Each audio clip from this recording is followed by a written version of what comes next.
We know he likes to collect magazine covers. Right. But now he doesn't have to mock one up. For the second time, he is Time Magazine's Person of the Year. To me, there are other contenders, but if they did anything but name him, that would be flat out biased. Well, so Time.com has just released that, and I'm looking at the actual article, and it's great.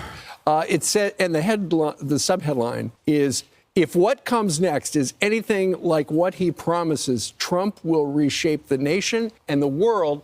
And that is why so many people, according to polls, which we're going to get into very shortly. Dude, they're trying to be doing the same exact thing that they did with Hitler again. You know what I mean? Also, there's a bunch of stuff from the interview where apparently he admits prices likely won't go down, won't rule out war with Iran, says he agrees with Sarah McBride, and doesn't want to talk about the trans bathroom issue. Yeah, that's because he is a room reader and understands that like the trans panic shit does not work. I will forever stand by that. I know that things change and attitudes change and culture shifts, but the problem is for many Americans, they just don't give a fuck about trans people like that. It only works if like people can just be like, look at these silly goofy ass Democrats that don't give a fuck about like fixing the prices. They only care about like giving free trans surgeries to Latinx people or whatever. You know what I mean? Like most people just don't give a shit. People are really up. Everyone I don't like is Hitler. Bro, come on now. I mean, come on now. You can make it. If you can't say Trump's got some Hitlerian politics, who the can we say it has exhibited Hitlerian qualities, if not a guy who fucking ran on saying, I'm gonna do concentration camps to deport 20 million people. It's crazy, man. We'll get in that. Let's just keep going. About the next 4 years. Look, over the last 4 years, things have not gone well, and people are ready for something new, something better. He was Time Magazine's Person of the Year in 2016 when he won that election. Also up for the other contenders were Joe Rogan and Elon Musk, Kate Middleton, and Kamala Harris. But, and Benjamin Netanyahu. Well, that's right. It's hard to believe that the election was just last month. And I mean, feels like he's already the president, right? Exactly. I mean, and to Joe Biden's credit, he's essentially stepped out of the way and allowed Donald Trump to start doing what he's doing right now. And I think when you look at the other people that were considered, he was the only choice. I mean, you can't have Kamala Harris that lost the election, then become the Person of the Year. But by the way, as Trump moved in, you know, he has Steve Witkoff over with in the Middle East. He's got Tom Homan working the border, doing his appearances. Already. So he's got that going. The President of the United States got rid of the FBI director who put so much pressure on him. He actually saluted I can't believe it's only been a month. I actually cannot believe it's only been a month since this happened because it feels like a lifetime ago. Like it literally feels like it was a year ago that the election happened. And goddamn. Saluted the moment that he set aside. Great day for America. And then he's got his nominees stealing out of the spotlight in Capitol Hill. So they're following him around. And he's already calling the Prime Minister of Canada, meeting with him. He's already calling the But Ainsley, you know what's different now? What? It's not really Trump tweeting or going. It's kind of like the things he's doing rather than the things he's saying. Action. You think he learned from mistakes 4 years ago? I don't know. I think it's definitely intentional. I also don't think he's not in the middle of an investigation. No one's questioning the authenticity of his election. No. They're not talking about Michael Flynn making a call from Puerto Rico and them saying he's talking to the Russians about some secret deal to toss the country. Even Fetterman was tweeting on Truth Social. I think he's the first Democratic lawmaker to get on Truth Social and tweeted out that Donald Trump should be pardoned for the case here in New York. You know what, Ainsley, to your point about why he's doing things differently last time, I think last time when he won, it was kind of a surprise. It's like, okay, I ran for a year, but I won. Now what do I do? Yeah, it was a surprise because Americans were kind of oblivious to the ways in which America operates. Okay. Many Americans were oblivious to the anger and resentment that a lot of people felt towards these institutions that ruined their lives. And many Americans were like, oh, they'll never vote for this like racist charlatan. There's no way. And Americans were like, nah, dog, that guy is just like me for real. He's talking like me and he's walking like me. And I think part of that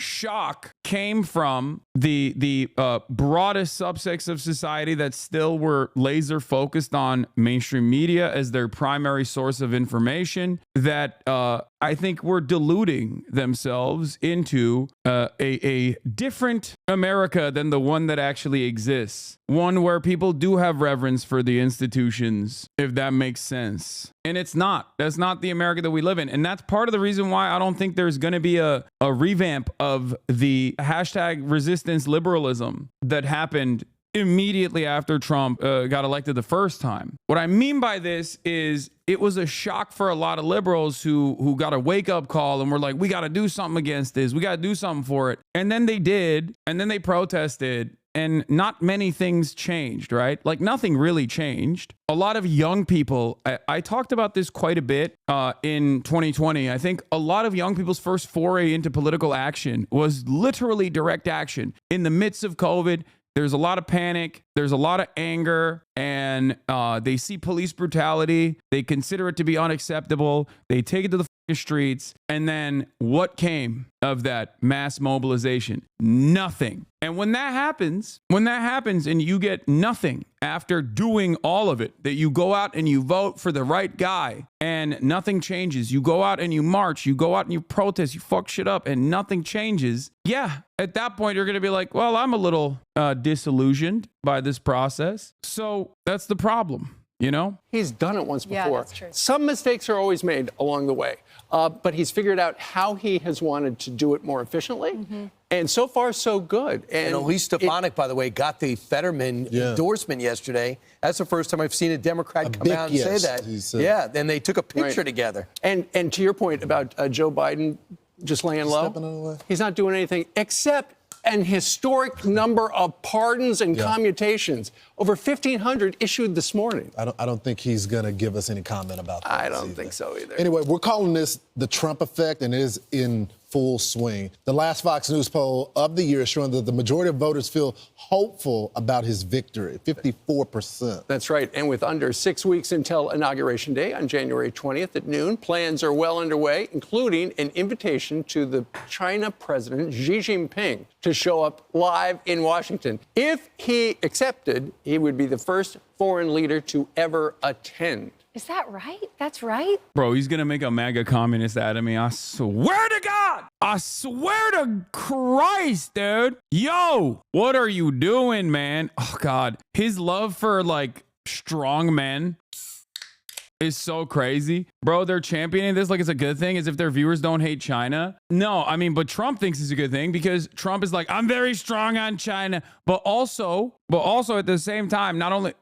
He's very strong on China, but also he likes the strongman aspects of Chinese governance. He likes that Xi is a strong man. Like he likes him for the wrong reasons, I guess, kind of. Like he doesn't like the centralized power for the broad, 15, 20-year agendas that can dramatically improve the material conditions of like Chinese people with like even development and stuff like that. But he likes it for the mass surveillance apparatus and the fact that like maybe he looks at it and he's like, well, you guys are really cleaning our pockets with your economy.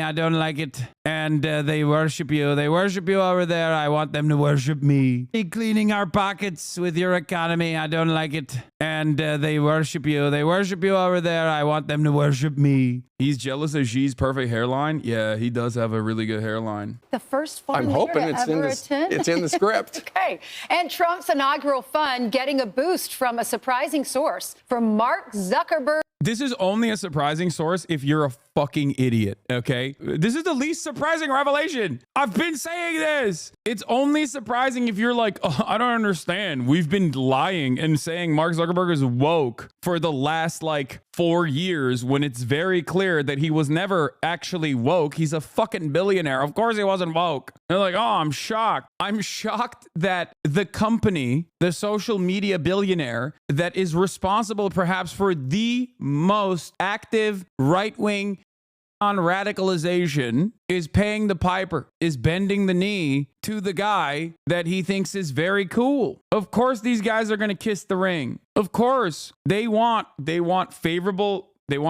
deals. They know Trump will play ball if they kiss that ring. Trump is not like a super petty, super vindictive guy. I don't think. He's not. He's a narcissist. You give him his flowers and he's going to be like, great. I love that. Meta donating $1 million as the tech billionaire looks to mend ties with Trump. Because remember, he took him off of Facebook in 2021 and then put him back on a few years later. That tells you a lot that they're mending their relationship. Yeah. He grew his hair out and he started doing jujitsu. I don't know if it's related.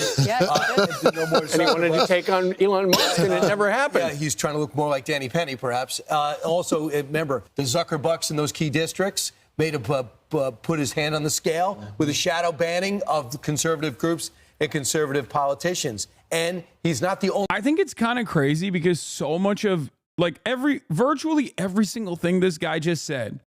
Remember, this is the most popular news network in the United States of America. And virtually every single thing that man just said, Brian, kill me. Every single thing he said is just a straight up lie. Okay. There is no other way to tackle the issue without just addressing that he is just lying. The Zuckerbucks, or the fact that Facebook was actively suppressing conservative opinions. This is a falsehood. Spend any time on Meta products. Spend any time on Facebook, and you will very quickly understand that this is just a straightforward lie, okay? Facebook is filled to the brim with the most insane right-wing sentiment. Right-wing content creators on the news tab on Facebook have consistently dominated. I couldn't believe I couldn't believe what I was seeing. Like, these guys were actively going to Congress and saying, Facebook is suppressing us. Facebook is silencing us. Facebook is blacklisting us, right? When in fact, they weren't doing that at all, okay? They were not doing that at all. In that process, while they were cry-bullying Facebook to get more favorable algorithmic outcomes for themselves, they were already dominating the algorithm. And they never stopped dominating the algorithm. They've always dominated the algorithm.